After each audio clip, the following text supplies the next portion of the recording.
প্রথমেই বলে রাখি যে এই ভারতীয় উপমহাদেশের প্রধান ধর্মই হল হিন্দু ধর্ম, যার আরেকটি নাম সনাতন হিন্দু ধর্ম।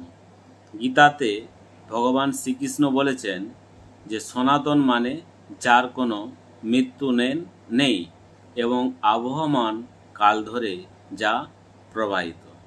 এখন আমাদের হিন্দু ধর্মের যে বইগুলো বেশি গুরুত্বপূর্ণ, সে বইগুলোর মধ্যে পুরাণ একটি গুরুত্বপূর্ণ অংশ। এটি হলো অষ্টাদশ পুরাণ, মানে 18টি পুরাণ। এই 18টি পুরাণ বাদ দিয়ে আরেকটি পুরাণ আলাদাভাবে লিখিত আছে, কল্কি পুরাণ। এই কল্কি পুরাণ অষ্টাদশ পুরাণ বা 18টি পুরাণ কত পাতাতে লিপিবদ্ধ? 1328 পাতাতে অষ্টাদশ পুরাণ লিপিবদ্ধ। আর বৃহৎ কল্কি পুরাণের পাতা সংখ্যা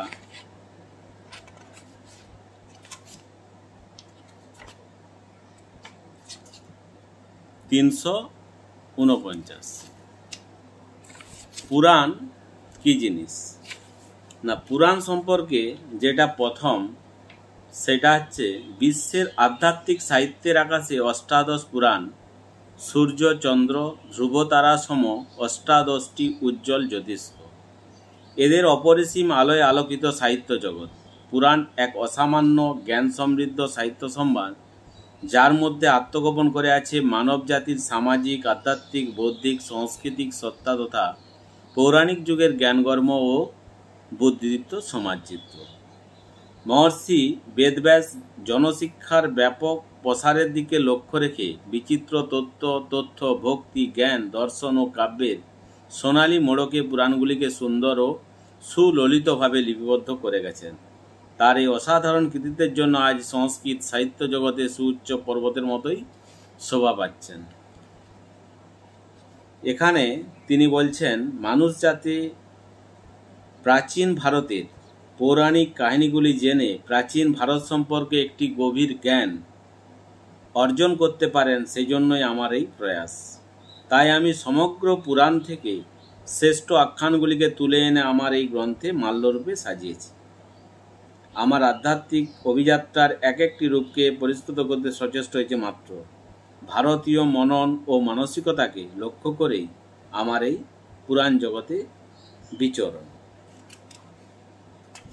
অষ্টাদশ পুরাণ কি না, ব্রহ্মাণ্ড পুরাণ, বিষ্ণু পুরাণ, ব্রহ্ম বৈবর্ত পুরাণ, বরাহ পুরাণ, লিঙ্গ পুরাণ, ভবিষ্য পুরাণ, ভাগবত পুরাণ, মার্কেন্ডেয় পুরাণ, পদ্ম পুরাণ, গরুড় পুরাণ, অগ্নি পুরাণ, ভাগবত পুরাণ, অগ্নি পুরাণ, শিব পুরাণ, স্কন্দ পুরাণ, ব্রহ্ম পুরাণ, কুর্ম পুরাণ, বামন পুরাণ, নারদীয় পুরাণ, মৎস্য পুরাণ, আর একটি বৃহৎ কল্কি পুরাণ। অষ্টাদশ উপপুরাণগুলির নাম বায়ু পুরাণ, কল্কি পুরাণ, যে কল্কি পুরাণ বৃহৎ কল্কি পুরাণ যেটা দেখালাম, কালিকা পুরাণ, বৃহন্নারদীয় পুরাণ, কপিল পুরাণ, দুর্বাসা পুরাণ, শাম্ব পুরাণ, নন্দী পুরাণ, পরাশর পুরাণ, আদিত্য পুরাণ, বশিষ্ঠ পুরাণ, সৌর পুরাণ, বরুণ পুরাণ, মহেশ্বর পুরাণ, নৃসিংহ পুরাণ, ভার্গব পুরাণ, মরিচ পুরাণ, দেবী পুরাণ। এই যে এতগুলো পুরাণ, বইটি আমি মোটামুটি প্রায় পড়ি, তো পড়তে পড়তে অনেক কিছুই জানা যায় এবং বাস্তবের সাথে অনেকগুলোই মিলে যায়। যেমন আমি যদি এই পুরাণ থেকে কল্কি পুরাণটির সারাংশ পড়ে শোনাই, তাহলে বুঝতে পারবেন যে কতদিন আগে লিখিত বইটি কি সুন্দরভাবে সব বর্তমান অবস্থাটিকে ব্যাখ্যা করা আছে। কল্কি যুগ কথন। খ্রিস্টপূর্ব 3100 বছর আগে কলিযুগ শুরু হয়েছে। দাপর যুগ শেষ হতে না হতেই মানুষের মনে হিংসা, অনুসূয়া, মিথ্যা, মায়া, চাতুরী, ছলনা, প্রতারণা শুরু হয়ে যায়। প্রজাগণ চাতুর্যপূর্ণ মনোভাব নিয়ে কর্ম সাধনা করতে থাকেন। সমস্ত কর্মের স্বরূপ হয় অন্তঃসার শূন্য, তাতে প্রকৃতপক্ষে ধর্মকেই পরিত্যক্ত হতে দেখা যায়। এই সময় মনু, কর্ম, স্তুতি সম্বন্ধিত বার্তাশাস্ত্র কখনো সিদ্ধ হয়, আবার কখনো সিদ্ধ হয় না। কলিযুগে কখনো ক্ষুধার ভয়, ঘোর অনাবৃষ্টির ভয়, অতিবৃষ্টির ভয়, বন্যা, ভূমিকম্প, ঝড় ঝঞ্ঝার ভয়ে মানুষ ভীত থাকে। এতে মাঝে মধ্যে মৃত্যু মুখেও পতিত হয়। প্রজাগণ পরস্পর জ্যেষ্ঠদের শ্রদ্ধা করে না, সবাই নিজেকে বড় বলে অহমিকা দেখায়, যেটা চলছে এখন। মিথ্যাচার আর দুষ্কর্ম দুর্নীতিতে ভরে ওঠে পৃথিবী। ঈশ্বর ভক্তি, আধ্যাত্মিক চেতনা সংসাজার মতো লোক দেখানো ছলাকলা মাত্র। অকাল বয়সে রিপুর দহনে ভুগতে থাকে, মানে কম বয়সে যৌন খিদা যেটা বলা হচ্ছে বেড়ে যায়। মিথ্যাচার আর দুষ্কর্ম দুর্নীতিতে ভরে ওঠে পৃথিবী। ঈশ্বর ভক্তি, আধ্যাত্মিক চেতনা সংসাজার মতো লোক দেখানো ছলাকলা মাত্র। অকাল বয়সে রিপুর দহনে, অল্প বয়সেই যৌনাচারে ভুগতে থাকে ছেলে মেয়ে। কেউ গর্ভাবস্থায়, কেউ যৌবন বয়সে, কেউ কৌমার্যকালে মারা যায়। প্রজা সকল সতত অধার্মিক, অনাচারগ্রস্ত, মোহ কোপের বশীভূত, অল্প তেজা সম্পন্ন মিথ্যেবাদী হয়ে থাকেন। বিপ্রদের অঙ্গহীন, অবিহিত যাগযজ্ঞ, অবিহিত অধ্যয়ন, নিন্দিত আচার, নানাবিধি দুষ্কৃম কর্মের প্রভাবে প্রজাদের মনে ভয় জাগরিত হয়। ফলে তাদের মনে হিংসা, মায়া, ঈর্ষা, ক্রোধ, অনুসূয়া, অক্ষমতা, মিথ্যা রোগ সর্বদাই থাকে। কলিযুগের ব্রাহ্মণদের সাথে সহজে শূদ্রাদির অন্তর্জদের শয়ন, আসন, ভোজন সম্পর্ক স্থাপিত হয়। এমনকি তখন রাজাদের মধ্যে অনেকাংশই ক্ষত্রিয় না হয়ে শূদ্র হয়ে থাকেন। কলিযুগে শূদ্রকে ব্রাহ্মণদের ও ব্রাহ্মণকে শূদ্রদের আচরণীয় ধর্ম পালন করতে দেখা যায়। চোরেরা রাজকার্য চালাতে থাকে, রাজারা চৌর্যবৃত্তি অবলম্বন করতে থাকেন। স্ত্রীগণ আচার আচরণহীন ও পুরুষদের ওপর কর্তৃত্বপরায়ণ হয়ে ওঠে, মানে পুরুষদের উপরে ছড়ি ঘোরানো। যদিও নারী পুরুষ সমান অধিকার আধুনিক সমাজ বলছে। স্নেহ, প্রেম, ভালোবাসা সবই নকল ও নাটকীয়তা পূর্ণ। এখন পিতাপুত্রের সম্পর্কটাও বেশিরভাগ ক্ষেত্রে খারাপ দেখা যায়। হিংস্র বন্যজন্তুদের অরণ্য অপেক্ষা জন অরণ্য বেশি ভয়ঙ্কর রূপে প্রতীয়মান হয়। তবু এখানে জীবন ছুটে জীবনের অন্বেষণে জীবনকে কাছাকাছি পেতে, কিন্তু পায় না। সবই নকল সৌজন্য। দ্বিমুখী মানুষ দ্ব্যর্থক ভাষণে দুকুল মাতিয়ে রাখে। বারঙ্গনা প্রেমে অধিকাংশই নরনারী হয় মদ্যপ ও আমিষ প্রিয়। কলিযুগে সাধু ব্যক্তির অভাব এতটাই প্রকট হয়ে ওঠে যে ভোগীদের কাছে আধ্যাত্মিক ফলাফল দুর্লভ হয়। চতুরাশ্রম প্রথার শৈথিল্য হেতু ধর্ম এক প্রকার বিপর্যস্ত হয়ে পড়ে। ধর্মের ফল এ যুগে বাতাসে নড়ে না।